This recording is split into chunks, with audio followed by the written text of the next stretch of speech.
Hey everyone, David here, and I've got some exciting news to share. I've decided to write a book, and I've entitled it Psychosocial Hazards Are Real. The book is intended to help clarify the fact that psychological safety cannot be achieved without paying attention to the psychosocial hazards people are being exposed to. Despite how much individuals might be interested in treating others with kindness, dignity, and respect, many cultures are so full of psychosocial traps that no psychological health and safety effort can ultimately succeed. But to address psychosocial hazards, you first have to know what they are, and you have to have some idea what to do to address them. Though the book won't be 100% complete until the spring of 2025, I'd like to share a unique opportunity to reserve a copy during the book presale campaign. The campaign will run from September 16th to October 18th, 2024. This will be an opportunity to get one of the first copies of the book, tickets to the book launch event, and other opportunities to learn more about psychosocial hazards. For more information, you can go to my personal LinkedIn or Facebook page, or the LinkedIn, Facebook, or webpage for ID2 Solutions. Don't miss out on this unique opportunity. Now, back to this episode of the podcast. Predicting and understanding the weather is an important part of everyday life and an emergency preparedness strategy. However, the science of weather prediction and reporting can have psychological and physical impacts on those we look to for this information. We'll be talking weather and psychosocial risk up next on this episode of the Psych Health and Safety USA podcast. From Flourish DX, this is the Psych Health and Safety USA podcast. As workplace mental health has become a global priority, there's a greater focus on addressing psychosocial hazards. Each week, we look at psychological safety from an occupational health and safety perspective. Let's talk psychological health and safety. Welcome to this week's Psych Health and Safety USA podcast. I'm your host, Dr. I. David Daniels, and I want to thank you for tuning in.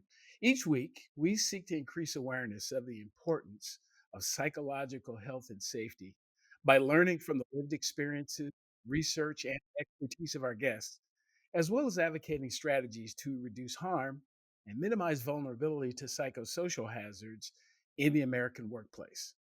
So, meteorologists face several safety risks in their work, including workplace hazards, including staircases, climbing heights, and other hazards in the workplace that can injure a meteorologist. Depending on their employer, meteorologists may need training on how to use the equipment for issuing severe weather warnings. Meteorologists may be exposed to natural hazards such as thunderstorms, floods, tornadoes, hurricanes, winter storms, droughts, wildfires, landslides, earthquakes, tsunamis, volcanoes, and dam failures. Meteorologists can face psychosocial hazards as well, including potentially threatening communications from individuals and organizations who may believe that meteorologists actually control the weather rather than predict and report it. So that's the conversation. Something that and again, I'll be the first to acknowledge I know as much about meteorology as I've seen on television, but thankfully I have somebody who actually knows how this stuff works.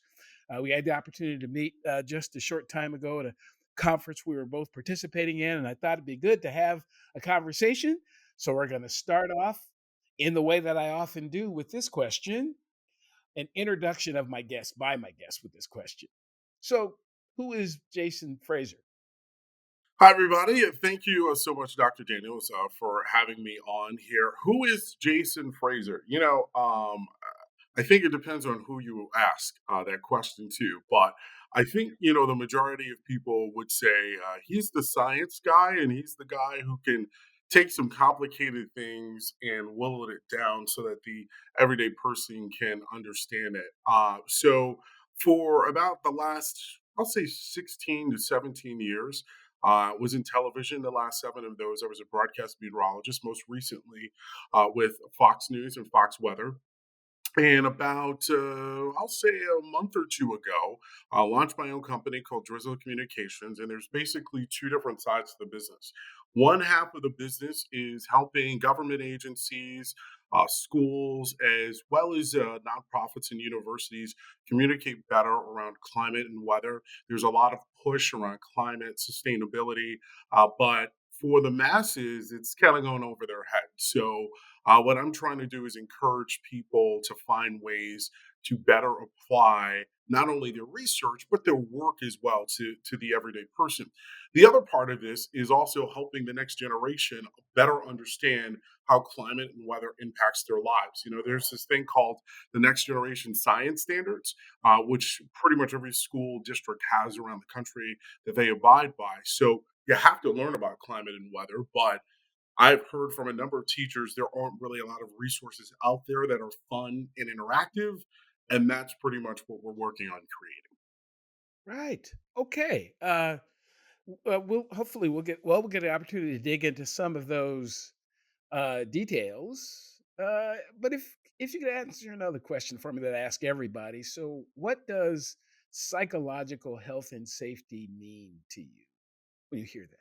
Yeah, so I think whenever we think of safety, we generally will think of physical safety, right? I mean, you want to make sure that when you walk inside of a room or a building, it's safe, meaning that the same way that you walked in is the same way you're going to walk out, right? And there's nothing that happens inside of that room or that thing that would impact your health long term. But I think the missing part of that a lot of times, and we're starting to get a little bit more attention to this, I would say within the last 2 to 5 years, is around the mental side of this, right? So typically we think of something happening to your physical self, but we don't think about the mental impacts of this. So, for example, when we talk about storms impacting your community, many times we'll see these images of these buildings that are destroyed, or, we'll see images of, people who are trying to evacuate. But we don't really talk about the long term impacts of what is that like seeing your home destroyed? What is that like when you see the street that maybe you've been on for the past 10, 15, 20, or maybe your entire life, as far as your years go, what impact does that have? And are there things that we can do to ensure your mental safety, right, from this? Because it is life changing. Like I think about Hurricane Katrina, for instance, which devastated Louisiana, specifically New Orleans. When you're talking about a hurricane slamming into it, destroying the city, people having to move to Texas, Arkansas, Mississippi, all over, basically all of the either neighboring or what I like to call semi-neighboring states. What does that do to your psyche? That now you have to pick up and move, and it wasn't your fault. Right, right. Yeah, that's you're there, and again, often I talk about psychological health and safety, psychosocial hazards in the context of work, but this applies everywhere. And again, to your point, think about even if the house gets rebuilt, what does that do? I do have friends and colleagues who live in those areas, and I ask myself, I'm not sure how they do it. I had one person tell me, "Oh yeah, my house has been destroyed 5 times, and I keep moving back."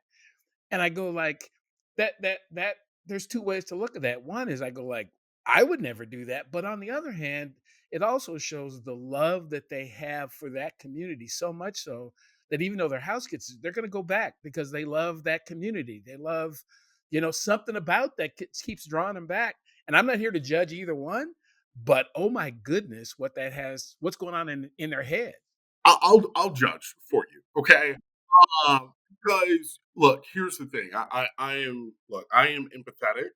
I understand a storm comes through, devastate your home. You want to be resilient. You want to rebuild that home. I get that, right? Because if a storm impacted my house, I would be the same way. I would want to rebuild. But I think one of the things, and this is me as a scientist now talking, not as a human being, but as a scientist talking, is I think at some point as a country, we're going to have to start having to have a conversation around, Is it worth it to rebuild? Right? And it's a very tough, it's a very thorny subject, but if these hurricanes are getting bigger, they're getting stronger. The weather is becoming more inclement. We have to say, does Mother Nature really want us to live there? And yes, there is the physical dollar amount that happens, right? But there is the mental toll that happens as a result of that, and there are services that are needed as a result of this. And there's a lot of what I call, undiagnosed physical trauma. I should say mental trauma, undiagnosed mental trauma that happens from these storms because after a while, people just get used to it. And it's like, oh, this is just the way of life of living here. But nobody asked the bigger question, should we live here? And we're starting to see along, some of the coastline in the United States, people starting to wrestle with this discussion with moving inland. Because of climate change, we are going to see these storms grow in intensity. We're going to see these storms have devastating impacts. And, even if a storm impacts someone in Florida, I still feel the impact in New York or in Chicago or in LA. And you might be thinking, what? What are you talking about? Well, one, that may be my family member or my friend. Secondly, when FEMA shows up and gives money, right, that's all of our tax dollars. Third part of this is let's talk about the economic implications of this, right? A state like Florida, for instance, right? Big orange producer, you got a big storm that comes through. What inevitably happens?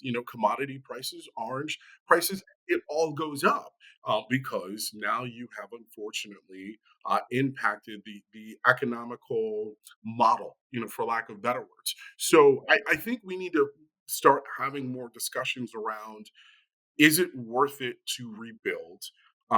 And again, I'm very clear in saying I understand how sensitive that topic is, but what we can't do is we can't continue to allow our brothers, our sisters, our family members, our friends to be re-traumatized with something that I really feel like we could prevent.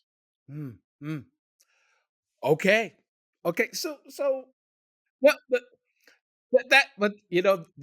that's absolutely okay. I mean, that's absolutely okay. Again, that's why it's important to have, you know, different voices having conversation about everything because, and particularly coming at it, as you said, as a scientist, it's pretty, it comes across as more objective when the person says they're a scientist rather than someone like me. I guess I could be considered a social scientist, but I don't consider myself a hard sciencey kind of guy. Really more of a pracademics. I have some practical background. I went back and got some education that kind of buffeted or stood up some of it. But a lot of these are still opinions. I just try to be clear on when I'm using my opinion. So tell me, how does a guy end up interested in the weather and meteorology? How'd that start? Started at an early age. Weather is one of those things where it doesn't matter who you are, right? It doesn't matter if you're a person of color, if you're white, if you're from Europe, India, excuse me. The weather is going to impact you one way or the other. And what I always found interesting as a child was it didn't matter where you lived, you always cared about the weather. And the weather was always one of those things where we're always trying to figure out what's happening with it. And I just got very fascinated with it when I was a child. And there was a snowstorm that pushed through the New York City metro area, and it shut everything down. And you gotta remember, New York City, nothing ever shuts New York City down. And weather is one of the things that can shut, the city that never sleeps down. So over time, I got more into it just because we had different storms that pushed through.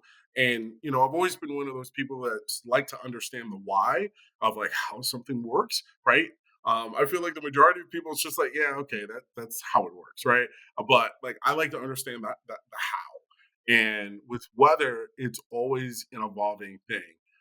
There's lots of things that we don't know, which a lot of people would be very surprised about. But I love it. Yeah, again, you. I I think I've known I even met 2 or 3 meteorologists, and, the couple of days that we, spent at the conference that we were at is probably the longest I've spent in the presence of a meteorologist, and, you really do seem to it comes across like you really enjoy what you do. I mean, it just seems like I really like this stuff, and I'll talk about it as long as you want to talk about it because I really enjoy it, you know? Yeah, and look, I always say people become passionate about things when they meet people who are passionate about it, right? I am not passionate about cars, but I have some friends who are incredibly passionate about cars. Now, for me, I'm like, look, as long as the car gets me from point A to point B, I can get some Bluetooth in there and it's reliable and it fits everything that I need. That's all I care about. But I have other friends who are like, no, you need to think about this spoiler and, take a look at this MDKX, spoiler. And I'm like, I didn't even know that there were different spoilers, right? And so uh, now it becomes now I have this wonderful knowledge of what a spoiler is and why I need to look at that. So I'm very I've always come from the idea that you should never be the smartest person in a room because you'll stop learning. And but I also want to be one of the more competent people in the room, right? Because I want to be able to have that conversation. So I love, I love weather at a very young, starting off at a very young age, and weather is more and more, I think, becoming part of the public discourse, vernacular, whatever you want to call it, because it's becoming so disruptive. Weather is one of those things where um, you have a storm that pushes through and, it can not only impact your vacation, but whether or not your kids go to school, whether or not you even go to work. So our job as meteorologists are becoming much more important than it's ever been before. And the industry, I think, is also changing, too, with apps and what I call these secondary lines of weather information. Mhm, mhm. Yeah, again, I probably shared this. Spent a few decades in the fire rescue service and was an emergency manager for a while. And uh, of all, and I'm sure you know this, of all of the things that can potentially impact the community, as you said before, the one that will impact the community is weather. Period. You may never have an earthquake. You may be nowhere near a volcano. You will have a weather event. Period. End of story. It just will. It's not a question of if, it's just a question of when. And it still amazes me how little conversation we have in terms of preparedness for things that are happening more and more and more often. They're not, they used to hear people talk about the 50-year flood and the 100-year storm, and they seem to be happening like every 2 or 3 years, if not multiple times a year. But we've got these old models that say, oh, it's only going to happen every 100 years. Well, check the model. Yeah, well, and I even try my best, when I talk to people around certain things that we say aren't. I don't want to say accurate. I think they're misleading, right? So, for instance, when we say that something is a 1 in 100 year flood, it doesn't mean that it happens once a year. It just means that the severity of what's happening statistically would happen once in 100 years. So you could have, for instance, a rainstorm that produces 10 inches of rain, right? Well, statistically, that only happens once every 100 years. But you could have back-to-back storms within 1 year that has that. So Right. that's why, like, I try not to use terminology like that because for a lot of people, it's just confusing. Same thing, and I get asked this all the time. Well, you said it was a 50% chance of showers, and it didn't rain in my neighborhood. You're wrong. And I'm like, well, no, that's not true because it didn't rain on your street. But I guarantee you, within this kilometer or several miles, it did rain. And so what we do with percentages is we take a grid that is, let's say, 3 kilometers, or let's say 10 miles. I'm sorry, I'm talking to an American audience here, but let's say it's like 10 miles. What we will do is the computer will divide it up into 10 equal spaces and say if there's a 50% chance, 5 out of those 10 boxes is where it believes it's going to rain.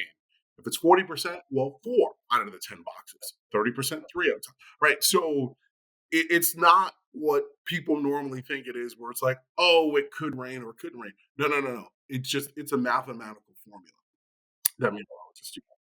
Well, and you bring up, another point I'm really kind of curious about. We have, as a society, we have lots of our own perceptions about everything. I mean, we just do. That's not right or wrong, good or bad. It is what it is. And sometimes my misperception, conception, idea about something can cause me to look at the person who said it and have some kind of issue with them. So I don't know anything about the weather, but because you said something, All time. Mhm. that's what I'm curious about. I mean, because literally, I've to include politicians who've talked about people being able to control the weather. Um, what is it like to have? You really think if I could control the weather, you really think I would still have student loans? I mean, I'm just saying. I'm just saying. You don't think that if I could control the weather, you really honestly think that I would still be driving a Honda? No. Okay. I would be walking up to people saying, "Hey, so what do you want for your birthday?" Well, I can make it 80 degrees of sunshine, right? And this is what I think the lunacy of some of these arguments are, and I struggle as a meteorologist with addressing the stupidity sometimes. Because it's if you entertain it, then that means you validate it, and that's why there are times where I refuse to validate it. Now, I will say, let me be very clear.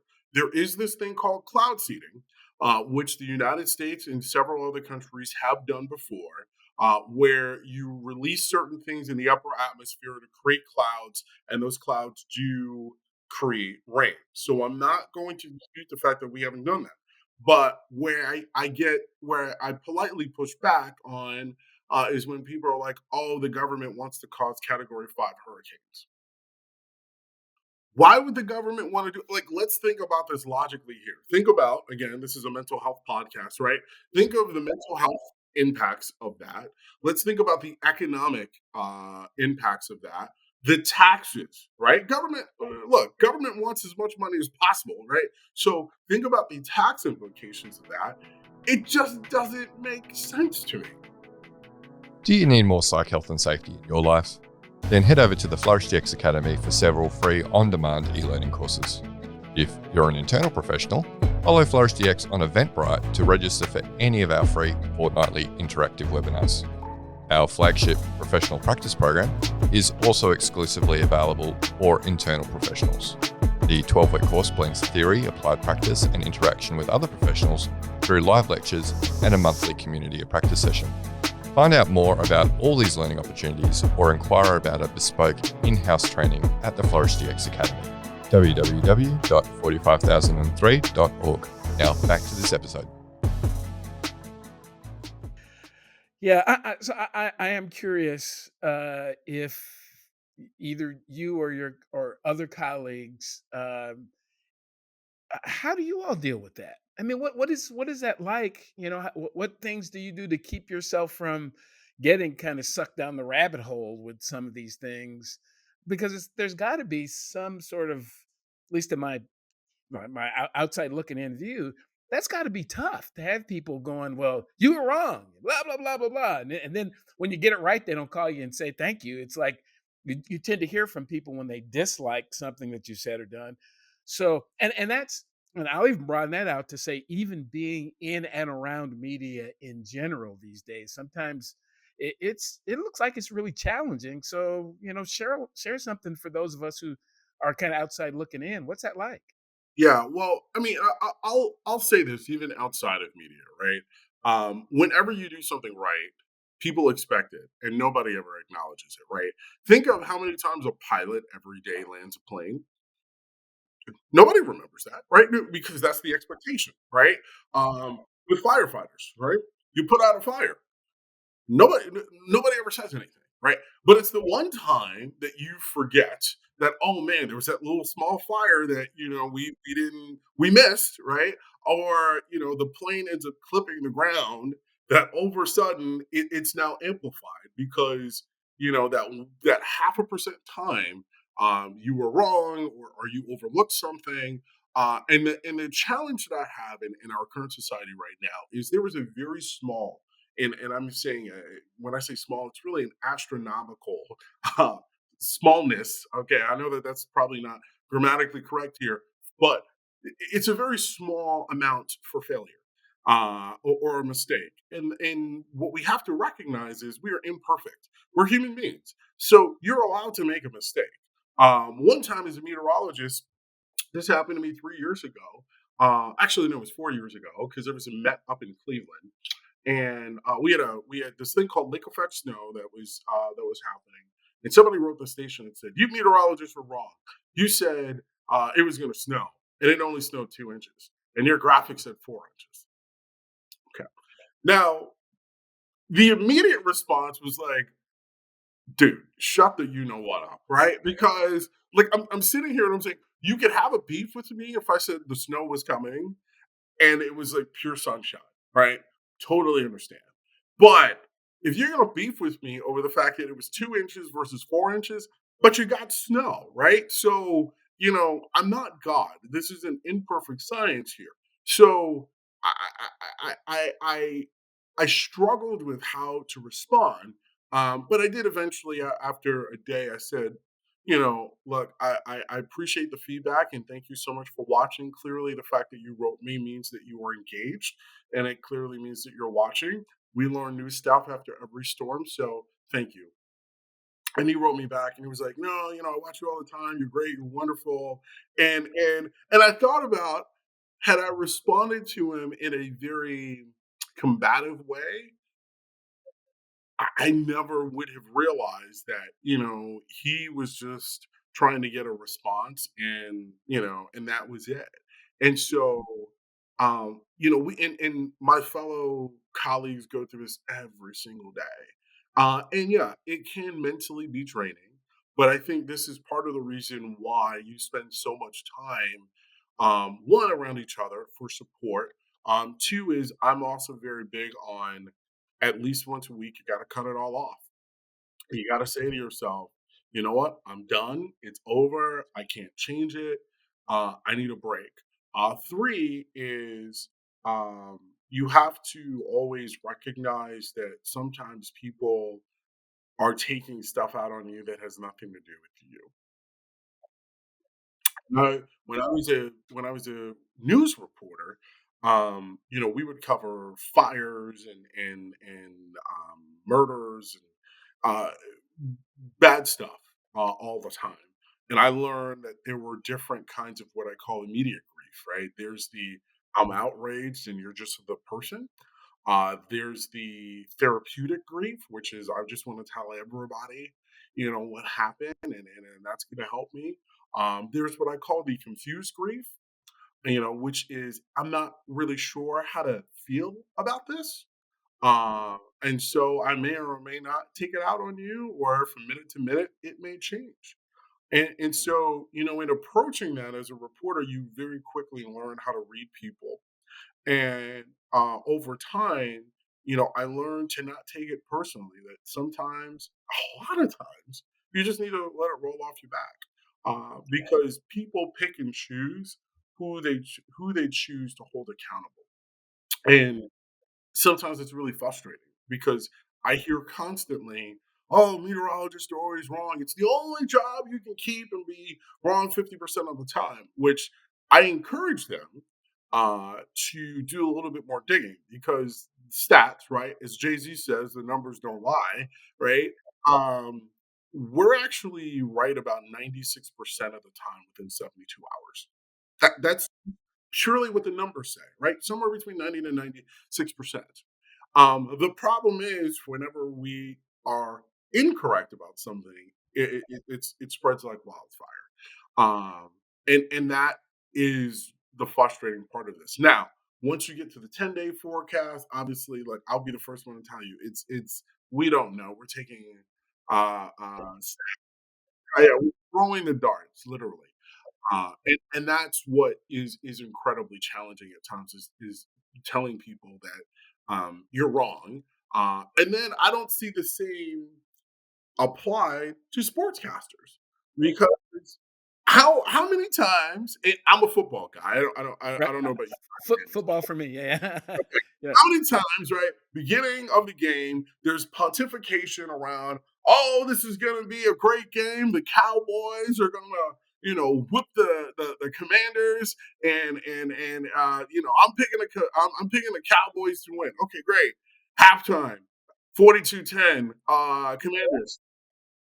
Well, I don't know what's going on, with the Commanders. They clearly are having some trouble, but I don't see the outrage, with or the frustration. And to me, I'm like, well, there's a lot more sports games, and they're wrong a heck of a lot more than I am. Why don't they get equal treatment? Nobody's been able to. Yeah, right. Yeah, yeah. As as you're talking about those percentages, I mean, you can if you're able to hit a baseball, um, one out of every three times, you can make $300-400 million in a contract. So, yeah, so yeah, 2/3 of the time you don't do anything. So, but you can make a lot of money. So anyway, I didn't know that statistic on within 72 hours. That's pretty phenomenal, Yeah, to be quite yeah, honest. yeah, and the further out you go, I mean, it becomes less and less accurate. And with AI and a lot of our computers being able to take a lot more data and properly um, analyze it, we're going to see that number go up. But yeah, but as a forecaster, I tell everybody, I'm like 72 hours. I can give you a very good idea of what's going to happen.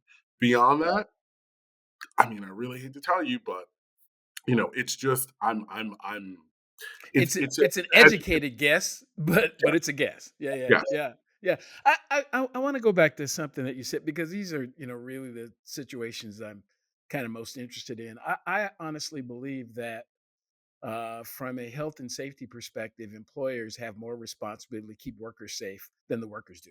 I just do. I don't think it's balanced. I don't think it's an equal because you, the business, decided to do that thing, whatever that thing is. You, the business, decided to hire this person. You, the business, decided to expose them to whatever hazards go along with the job. So you, the business or the organization, are more responsible for letting them know what it's going to be like. And I guess I'm curious, no particular, place that you've worked. Um, are you seeing media organizations at least be interested and concerned about the mental health of folks that they put in front of cameras and out on the street, that type of thing? Is there more conversation about that, or is it figured out on your own? I think it varies by organization, and I would even dare to say it even depends on the manager too, because I think part of this is the job. Right? And if you need help, there are resources out there, right? It's like being a police officer. You're going to see the good and the bad in people. It's not necessarily up to the respective department to manage your mental health. Now, I think the challenge, the industry in general, this is whether or not you're a sportscaster, newscaster, TV meteorologist, etc., is there is a lot of mental burnout that's happening among my colleagues because the job is draining, right? I call us the second responders, right? The first responders are the police officers, the medics, as well as the firefighters. But who comes after that? It's us, right? And so obviously with social media, it's become a little bit easier to communicate what happens on the ground before we arrive. But there's still a dependency that a lot of people have on that what I call the in between, right? Which is you have your first responders, you have us, and then you have the general public. But to your point, the challenge that I think many journalists and no one ever teaches you this. You don't learn this in school. When you first see your first dead body, uh, what? Somebody actually died. It's different when we sanitize it on television, right? Because in most places we don't actually show you the body. We'll talk about it, but it's different when you see the body with the blood or the stab wound, right? The actual knife that was used. Or I remember the first time I saw brain matter on the street because somebody was shot in the head. Uh, how do you deal with that? And I think, to your point, I actually think it's 50-50, right? I think part of it is on the person, right? Because you you may not have known everything, but you at least had an idea of what was going to happen going in, right? But nobody fully prepares you until you see it. The other part of this is, yes, I do think employers do have at least a basic, um, I'll call it not a right, but they they should have a basic expectation to provide some sort of resource. But the challenge, unfortunately, is I think with that is you have to weigh that with how much is it going to cost us and is it worth it? And I think for a lot of businesses, it's worth it to say that we have it and say, you can find it on your own. Now, I will say, and this will be the last thing that I'll say is, I do find that after most major news events, um, and they typically are around weather, most newsroom managers will say, "Take a day, or take a break," but that's few and far between. Well, so one of my I consider it my cause celeb these days is to convince people in the United States. For example, there's a law in the books in Australia that requires employers to see psychological and physical safety is the same thing. So the same way you have a responsibility to make sure the building doesn't burn down by having, sprinklers and, fire extinguishers and escape plans and all that type of thing, you also have a responsibility to ensure that the environment is not overly toxic, that it is not things that you again a recognizable hazard. And I can argue again, it cost American businesses $1 trillion, trillion with a T dollars, for the involuntary turnover that goes on in organizations right now. So we could spend the $1 trillion, or we could create scenarios where we are more transparent about what the job really is. And if the organization can't figure it out, I know how to help you figure it out. That there are psychosocial hazards that are built into the job that the worker really doesn't know. So when I became a firefighter, I was really prepared for buildings burning and stuff like that. I was not prepared at all for the first person I saw die was from a heart attack. They weren't. I could rationalize in my head a fire. They're going to be burned.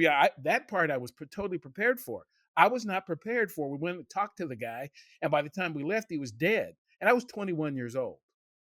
I've been out of high school for a couple of years, so I just wasn't prepared for. I wasn't prepared for the 18-month-old that crawled over to a window and fell 4 stories to the concrete. I wasn't prepared for that because you see, and what I'm suggesting is we are now, because we're having more conversations about mental health, that we could help people because we're really resilient when we're prepared. It's the surprise.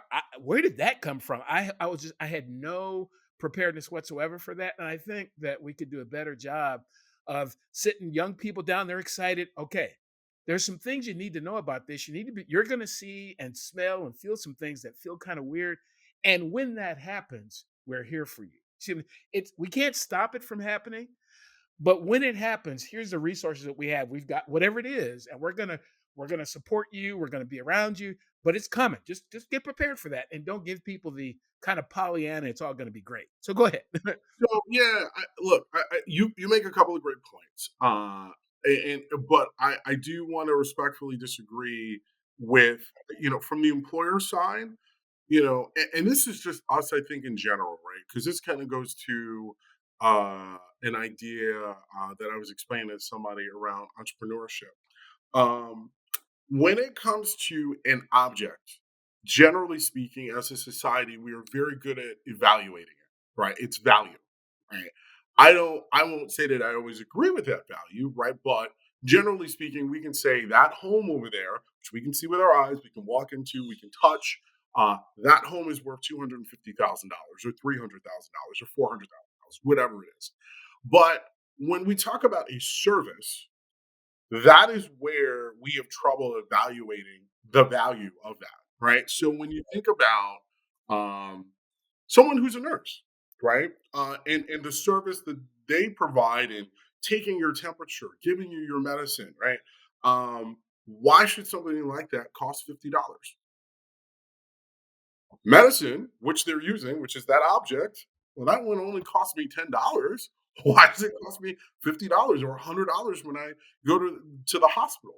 It's because as a society, we have trouble evaluating a service. So taking it back to what you said about as an employer, we should be offering these services, but I think there is a disconnect between wanting the desire for it and evaluating what the cost of it should be. Because at the because at the end of the day, a business is here to make money. A business is not here to say, "Oh, you're having this problem, like let me help you." Right? A lot of businesses will say, "Well, that's what I pay or I subsidize your benefits for. You figure it out." And if it's something that you truly want, you got to figure it out. But I think there's the and I don't know. Look, there are people who are much smarter than me who can figure out how to better evaluate services versus objects. But I think once we figure out how to balance and equate the two, I think this conversation around mental health and whether or not these companies should be liable for it and who should really be paying for it, I think that that can be solved. But until we get to that point where we finally decide what the and I don't want to say arbitrary value because then it makes it seem like we're just creating a number. But and that's a whole nother conversation about how we determine what value is or isn't, just how we assign value to something. But once we figure out in a independent way, I think that's when we'll see these more of these resources applied across the board. Sure, sure. Yeah, I really see it as a, as a risk management exercise. It is. And it does start with the, to your point, it does start with individuals knowing or taking the time to know themselves what works for them and what's good for them because there are some folks that have no business doing the thing that they should not be doing that. They should probably never have been hired to do that anyway because there's an incompatibility with what's required, including the things you're going to be exposed to, and you. It'll probably never be a match, but there is this what's called a hierarchy of controls that can be applied to address. Look, some hazards in the workplace can be eliminated altogether, but some you can't eliminate them. It's the job, and if you are the type of person that just can't function around blood, you probably shouldn't be in the healthcare field. That doesn't make you a bad person, but it also doesn't make something wrong with healthcare. It is the job. And what I'm suggesting is that I just don't think we pay more attention to the object and not enough attention to the human beings. And then we wonder why we have this tremendous turnover and quiet quitting and all these other things going on. And again, we do have a generation of kids, and they're different. They're kids now, almost my grandkids now. Um, we gave them seatbelts and told them about stranger danger and padded their jungle gyms and and gave them all a trophy. And now when they come to work with all of these challenges, we go, "There's something wrong with them." No, that's who they are. How do we create an environment that is healthy enough, not perfect, but healthy enough, so they can actually do the things we want them to do? So again, this is a discussion I think we're going to be continuing to have, particularly in the U.S. That uh, I don't want the business to go bankrupt either because I want to make my piece of it as well. But on the other hand, I think sometimes we have overemphasized that part and not paid enough attention, and we're losing good people. We really, you know, I want to retain that person, but you treated them in such a way that now they left, and now you got to find somebody else, and that costs you even more money. So anyway, as we start to wrap up the conversation, as we're recording, um, this episode will actually be one of the last ones in 2024. And I wondered, I know there's the almanac and all that kind of stuff out there about, so if people are thinking about 2025 and thinking their view on just weather in general, how would you get people started off to, if you're thinking about weather, think about this. It's a better way to look at it this way. Give us some, kind of help us that way, since it's something you do. Yeah. So look, I always say have multiple ways of getting your information, right? Just as you wouldn't have one primary way of getting to your job, right? I mean, most of us have a vehicle to get from point A to point B, but there probably is going to be a backup. I would say always have multiple ways of getting your weather information, because different people are going to evaluate different storms and the severity of those storms differently. So that's one. Two is it is not a question of when. I'm sorry, it's not a question of if. It is a question of when weather is going to impact you and your neighborhood.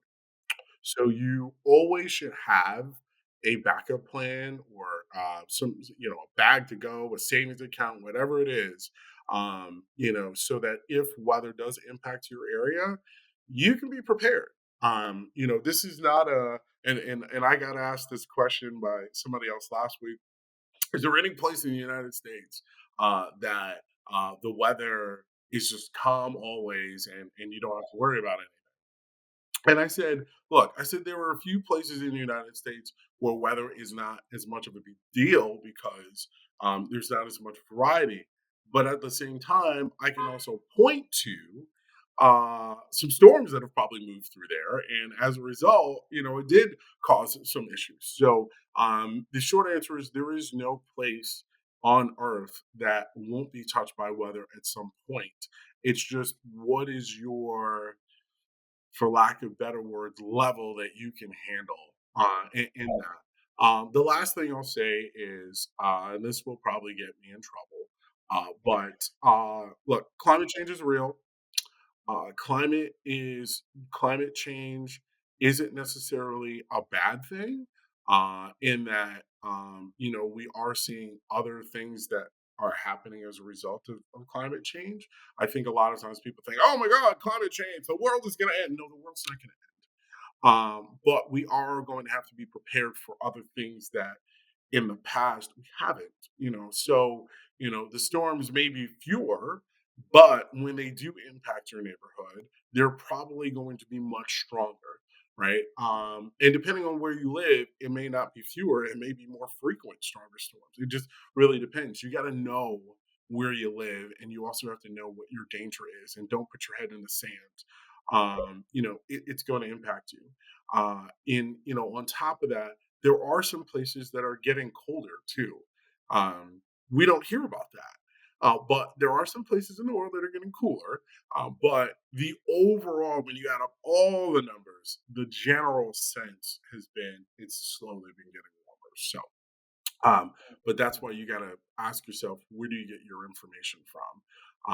And look, try to enjoy the weather too. All right, it's beautiful. It's when it's beautiful, get outside, enjoy yourself. It does wonders for your mental health too. We don't ever talk about how the sunshine does such great wonders for your mental health. Think about a clear sunny day. What does it do to you? It makes you feel naturally happier. Jason, thank you so much. Before we go, knowing that you're uh, have a business of your own, and off doing great things. If folks wanted to learn more about you and the work that you do, what's the best way to do that? DrizzleCommunications.com. That's the website. Or you can feel free to follow me on social media at Jason Frazer TV. I'm on all the platforms: Twitter, Instagram, Facebook, TikTok, Snapchat. You name it, I'm probably on it. I don't interact with all of them all at one time, but it is Frazer, not Frazier. So I always tell people Frazer. If you type in IER, you're gonna find somebody else. That's not gonna be me. Right, right. Well, thank you, Jason. Again, I've learned a lot. I've learned a lot in our conversation, and I feel that the world is better for The world's better for it. So thanks very much. Those of you who are watching or listening to this podcast for the first time, welcome. Hopefully, something you've heard will bring you back to a future episode. Previous episodes of the podcast can be found at psychealthandsafetyusa.com. You can watch, like, subscribe, and share to the podcast on the Flourish DX YouTube page. And please do join the Psych Health and Safety USA movement by connecting and becoming a subscriber on LinkedIn. So until next time, stay tuned. Look out for the next episode of the Psych Health and Safety USA podcast.